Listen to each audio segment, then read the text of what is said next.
2 Chronicles 20:12. For we are powerless against this great multitude that is coming against us. We do not know what to do, but our eyes are on you.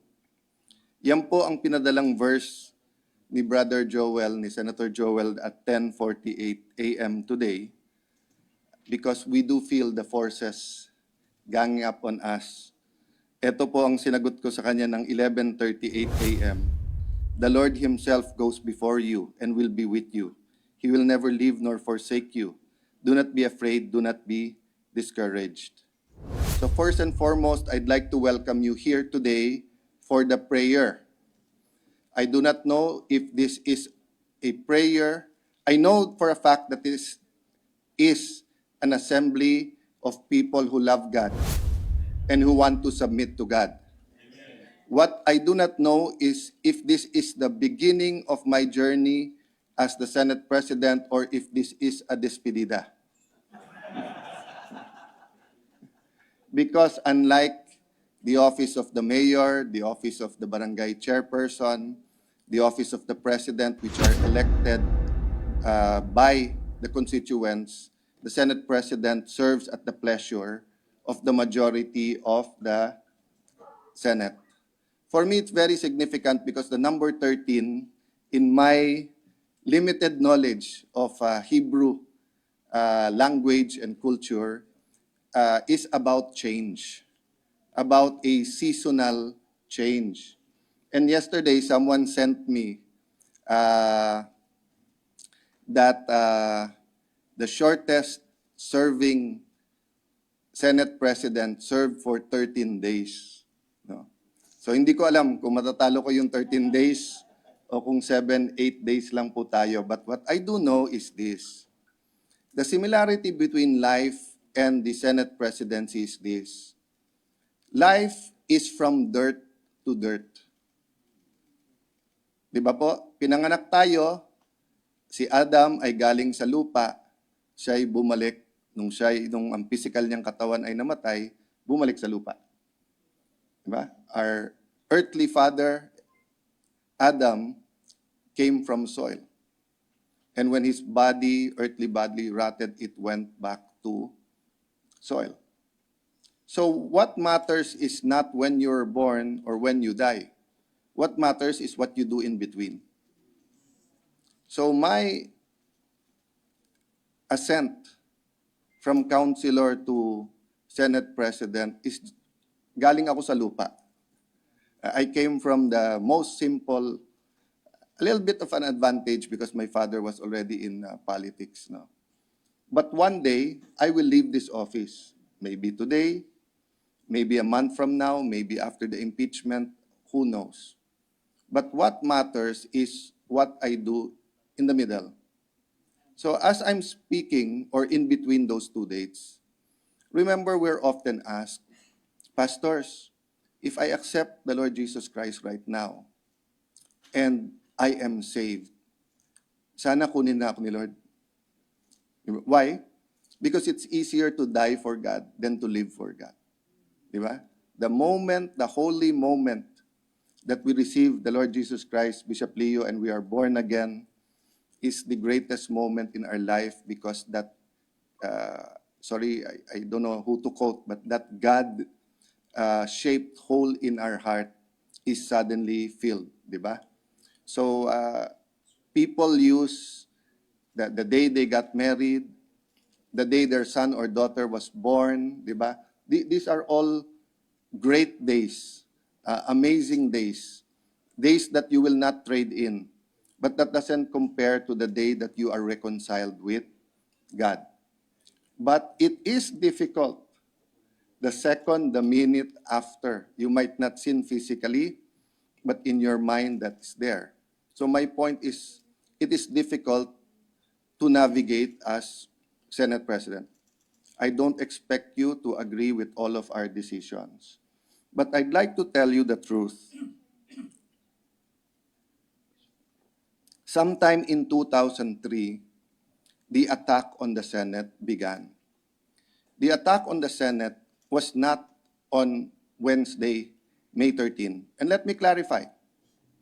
When President Marcos called me to say, I want you to know it was not the military, it was not the PNP, it was not the NBI. I told them to stand down. I believe him. I believe him. As a leader, I do tell people to charge or stand down. I do tell people, makialam, wag kang makialam. But they don't always follow. That's why I told the President, Sir, Secretary John Vic is here. The Chief PNP is here. I'm not sure if I said the Chief PNP, but the PNP is here. They will do a investigation, an independent investigation. Technically, I could have rejected their offer for investigation. I don't know the technicalities there because, of course, someone had to investigate. But what I thought was prudent was that mag-joint yung ating investigation. General Mao is there in the back, and he had reservations. He had no reservations of sharing the CCTV. He had no reservations of a joint investigation. But there were periods in time where the PNP would interrogate or talk to the witness alone. Nawala kami. And I put to ease his, I said, noted your objection, but we have to show good faith. We have to believe someone. We can't just believe in ourselves, and we have to believe when we prayed, God answered us. No? So my point is this. Last night, the NBI confidential agent that they call driver turned out positive for gunpowder, yung whatever the technical term is there, no? And that person was caught inside the Senate, not in the GSIS. They left a tactical bag at binalikan. And he was caught not by the OSAA, he was caught by the PNP at by Secretary John Vic, no? So what is my point? We have to pray that the President gets the right information.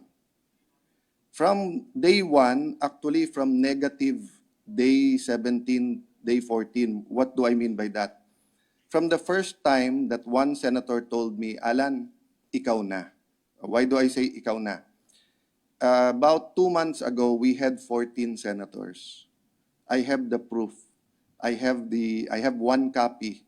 There are 2 copies of signatures, different names, of 14 senators choosing another senator as Senate President. Pero grabe po, magnitude, hindi ko alam kung anong magnitude earthquake to prevent that person from becoming the Senate President. But I had faith, not knowing that ang plano ni Lord, a few months later, ako ilagay. So the wisdom the Lord gave me is start talking to people. So I started talking to people in the administration and simply say, what we can offer you is an impartial trial, and what we can offer you is collaboration, not capitulation. We will not capitulate. Hindi pwedeng under the thumb ang Senate. The Senate cannot be dependent. Senate's executive and legislative are interdependent. But one cannot be totally dependent on the other. That will lead to a dictatorship. No? So yun lang pinatid. When Senator Bato rode my car, sabi ko, Senator Bato, you know who I'm talking about, when I'm talking about, sino. If you trust me, I will try to navigate this. Sabi niya sa akin, I won't be here if we don't trust you. If I and we don't trust you.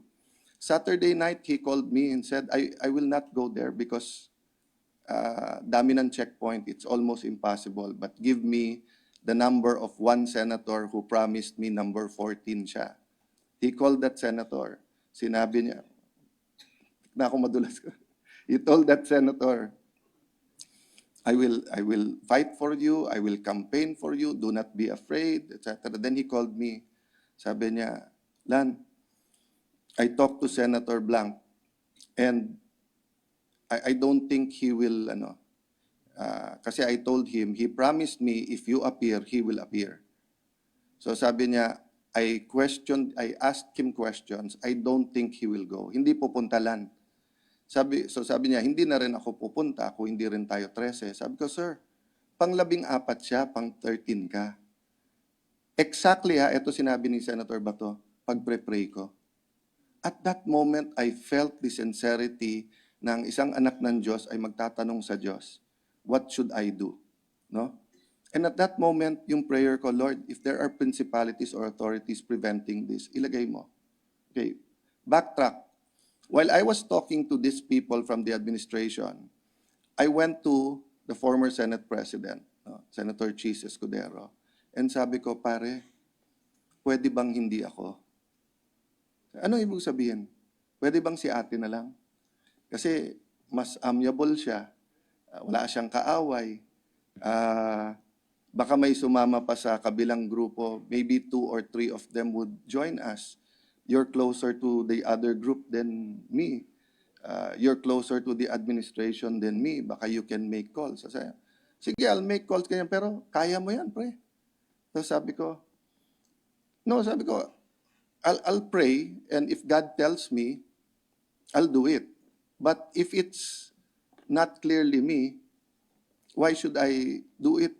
I'm comfortable. I mean, we're finally in a place that, with my small group in Transform the Nation, I'm doing what I want to do after a long time. Tahimik buhay namin. We have Sunday lunch or dinner. I play with my dog. I see my pamangkins. Wala akong kaaway dito sa floor. From 10 million bashers, I only have 2 million bashers. So why would I want to re-enter? But he told me, no, simple. Go around the 12. And he said some names. Sabi niya, eto yung mga medyo marupok or vulnerable. Go to them. If they say yes, then go. So I went to the next senator. Same day. Di pa ako nagtatanong. Sabi niya, yes. I heard it's you. I told you it's you. Yes, go for it. Then he asked me, should I call this? Sabi ko, if you call them, malalaman nila. But I'm asking you, baka bumigay ka when they exert pressure. I mean, prison time is not a joke. I mean, it's easy for us, especially in a Christian Catholic nation where all the saints or apostles or almost all were put to the test. But sometimes we read the ending na di ba? It's just like our athletes. We give them medals when we give them all the money when they're already gold medal. But we do not look at the time that they're training at naghihirap sila. No? So, sa pag-iikot ko, yun, the final blow was really whether Senator Bato. And he said, hindi na ako pupunta. So, Sunday night, so I think it was Friday or Saturday, God gave me this impression. Alan, you trust Cheese. Cheese trust Joel. Joel trust Lauren. Lauren trust, but you don't trust each other. So, sabi ko, dapat pala magkaharap-harap. Di ba? So, parang sinabing magkita lahat ng Christian sa Luneta. Di ba? JL trust CCF, trust PCEC, trust Bishop Leo, trust Bishop Dan, trust Bishop Oriel, trust Bishop Arde, trust Bishop Benny. But meron wala sa grupo biglang sabihin, yung isa dyan, pro, yung isa, hindi dadating yan. So although you trust each other individually, as a group, parang madaling medyo mag-create ng distrust, no? So actually, every single senator who came 12 Sunday night, ang sinabi ho, I came kahit na I know wala tayong 13. Because there's a cost. There's a cost. Can you imagine? We call the Senate free, independent. But just meeting together may cost. Just meeting, just 12 senators having dinner together on Monday may cost. So lalo akong nag-overtime in that context to tell everyone we're not here for or against anyone. We're here to do our job. Because may crisis. And remember, during crisis, there's also great opportunity. And remember that usually pag may crisis, nandun yung revival. Kasi nandun yung desperation ng tao. So the 2 points I want to make. In 2023, there was an attempt to abolish the Senate. Okay? That was confirmed to everyone. Everyone knew that. But the surveys came out, many things came out. Then siguro nung i-revive na, nagka-flood control naman. And then what we heard is that there's a plan, impeachment, then change the Constitution. But this time around, do not abolish the Senate, but make it a regional Senate, increase the number to 36, 48, or 60, or 70, which theoretically sounds very good. Who of us do not want a regional Senate? But the reality is, kung kayang medyong halos hawakan ang Senate kung 24, if you have 36, 48, it will become a semi-rubber stamp. That's the reality. That's the reality.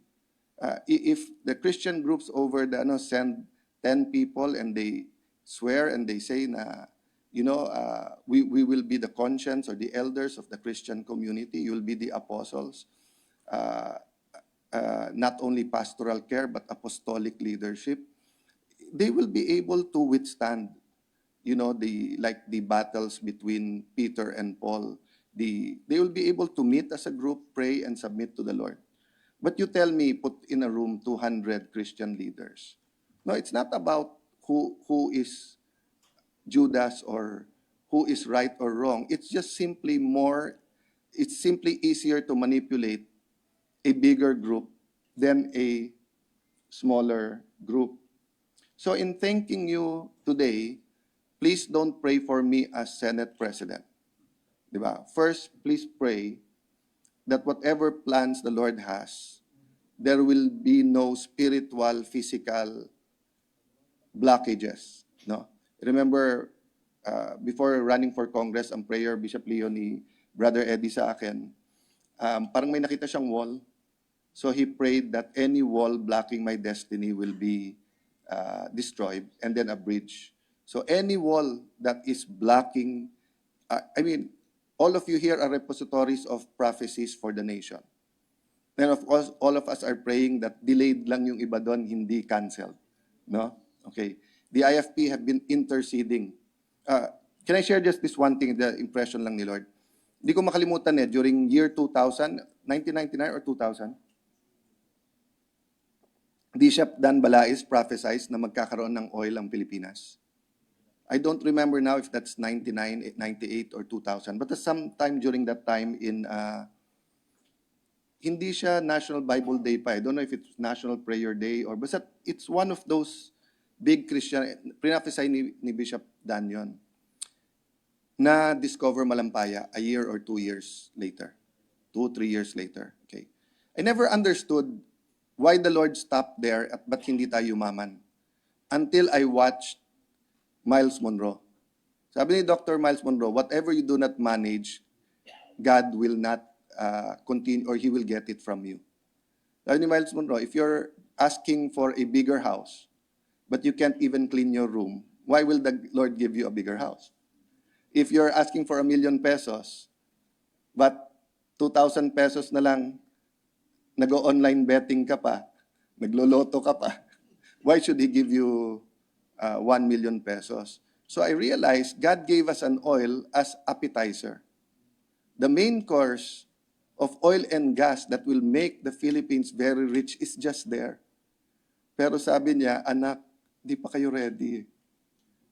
Di pa kayo ready maging mayaman. Di ba? So that's what I meant, that yung prayers natin is for the nation. If the Lord gave me an 8-day mission, Monday to Monday, so be it. I'm happy. Don't worry about me. But if He's giving me a 30-day mission, a 45-day mission, everything else is vanity. Di ba? So meaning, if I want, wag naman ako last, sana 14 days man lang ako, that's vanity. Di ba? When one senator was asking me, ayaw mo maging Senate President? Sabi ko, I was already Speaker. So of course, I want to be Senate President. How many Filipinos are given the opportunity to be Speaker than to be Senate? Of course, the political side, the ambitious side, di ba? But if it's not for me, if it's my vanity so let me put it another way, no? Sabi ni Dr. Miles Monroe, if Moses could speak very well, what would have happened? So I was thinking already, would the Pharaoh have met him go much earlier? Ah, hindi ba magyayaw-yaw o magngangaw-ngaw yung mga Hudyo? Would he have had a better government? But I was shocked by his answer. His answer was that Aaron would lose his job. Oo nga naman, di ba? So, but all of us, we were with my best friend and I in 1999 at went to Disneyland. And then there's this drawing and we told the guy, can you draw me and my best friend? He said, sure, what character? Sabi niya, Batman and Penguin. Batman and Penguin? Sabi niya, why? My best friend and I looked at each other, looked at him. He told him, sir, no one wants to be Robin. No one wants to be second, third fiddle. You want to be Gideon, di ba? You want to be Peter or Paul. You don't want to be Thomas. You don't want to be Judas, di ba? You want to be, among the prophets, you probably don't want to be Jonah, di ba? But we all have a role, di ba? So if my role is to be Aaron and someone else should be Senate President, so be it. Yun ang will ng Sovereign Lord, no? So, one early lesson the Lord gave me regarding Moses was this. When I ran for vice mayor, it was a real battle at that time. And COMELEC, I think, took 4 or 6 months to decide, and then it went to court. And the court, I think 3 judges inhibited before the 4th judge. And a few days after I was proclaimed congressman in 1998, they proclaimed me as vice mayor. That's how long it took. And when I was praying, I said, Lord, you could have put me there much earlier. Sabi ni Lord, I could have told the Pharaoh to let him go. But Moses had to go through 40 years as a Pharaoh's son, 40 years in the wilderness, and then 40 years there. At that time, I did not understand. I thought it's simple disobedience why they spent 40 years in the desert. But then I heard one pastor preaching that no, how can you be conquerors if your mindset is still of slaves? So God had to take out that mindset. So do not be mad at people who are bashing us. To be fair, some are legitimate. The ICC issue is a legitimate debate. What really happened here Wednesday night is a legitimate debate. Diba? Of course, we're emotional because we're here. We didn't know if we're going to get shot or not. So we're emotional. But it's a legitimate issue. Having a fair trial is a legitimate issue. Diba? So lahat to legitimate issue. Diba? So pray for them because the problem nga is that there is no more tatay or nanay in the Philippines. Cindy Jacob made a drawing and said that the orphan spirit is one of the most grave problems in the Philippines. We don't think there's a father. So what is the father? The father is the one who will tell the children, you're all wrong, you're right on this, So now it's all algorithm. If you say something, so look, when you go home, if ever one of your pictures come up, you'll have one algorithm saying, thank God you were there. And another algorithm saying, pastor ka pa naman, tapos pumunta ka doon. Di ba? But there's no bigger figure, despite huge figures in the Philippines to say, guys, it's never a problem to go to during almost the worst time in Malacanang, Brother Eddie, Bishop Leo, I don't know if Bishop R.A. was there, they were invited to GMA. And when they got there, GMA was sick. She did not come. And I didn't know what Brother Eddie was going to say, but he met us after, and Brother Eddie said, it's our fault. So I was a young congressman, sabi ko, how can it be our fault? There's so many issues against her.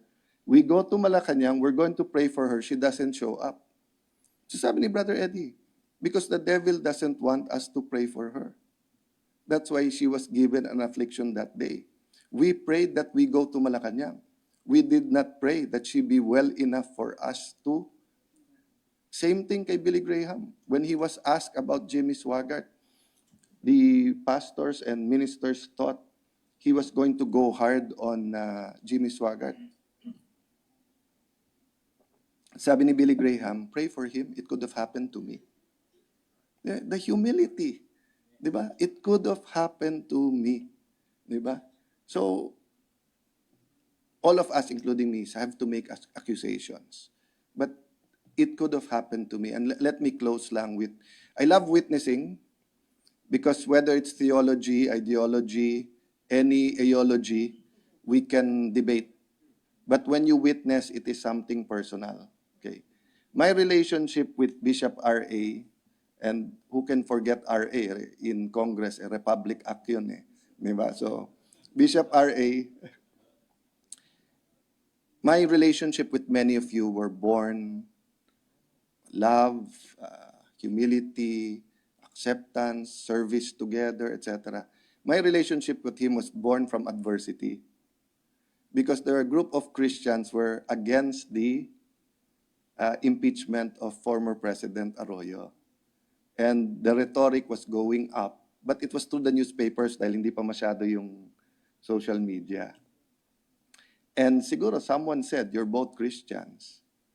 So Bishop R.A. quietly talked to some leaders and told them, is there anything wrong for us praying and listening to him? So he gathered a group of Christian leaders in one room. I entered, I felt talaga na parang, hindi naman parang Lions Den kasi hindi naman ako i-devour, pero yung parang, you're welcome, but what are we doing here? We could be doing something better. No? Having said that, I did feel, because I knew some of the Christian leaders, that may welcome side. And I thought Bishop R.A. was the welcome side. But when he spoke, he said, I'm one of those who disagrees with you the most. But I'm here to pray for you and to listen to you. Diba? And maybe that's what we need from the Christian community. To be the father who says, Adam, Eve, why are you hiding? He already knew what they did, di ba? But he still asked them, what did you do? So one request today is really to bind the lying spirit. I think if you only have one prayer left in you, let's pray for the truth. Because if the truth starts and takes seed, I think all the reforms we're talking about will bear fruit. No? So whatever, kung anong itanim yun ang aanihin. Whatever we sow, we will reap. So today, I can spend a little bit more time sowing, a harder core support for me, for the 13. But let's not do that. Diba? Let's just ask God, none of us is 100% true. None of us know the 100% truth. But if the Holy Spirit is going to go around the Philippines, it's going to change us. It's going to start with the truth. What happened with our oil in Malampaya? What happened in the flood control? Is that complete or is that only one side? What's going to happen sa impeachment? Is it really impartial or one side just convict her, whatever happens, the other side is acquit her, whatever happens? So that's not an impartial trial, di ba? So let me stop there, but thank you. I know it's Monday, it's a busy day. Most of you were preaching yesterday. Ako din, I have to be in the office by 2 o'clock and prepare for the 3 o'clock, and everything goes the way we thought it would go, then we will be convening as an impeachment court, and I will take my oath. If it doesn't, then you're a witness to history. Again, God bless you, and thank you for this opportunity.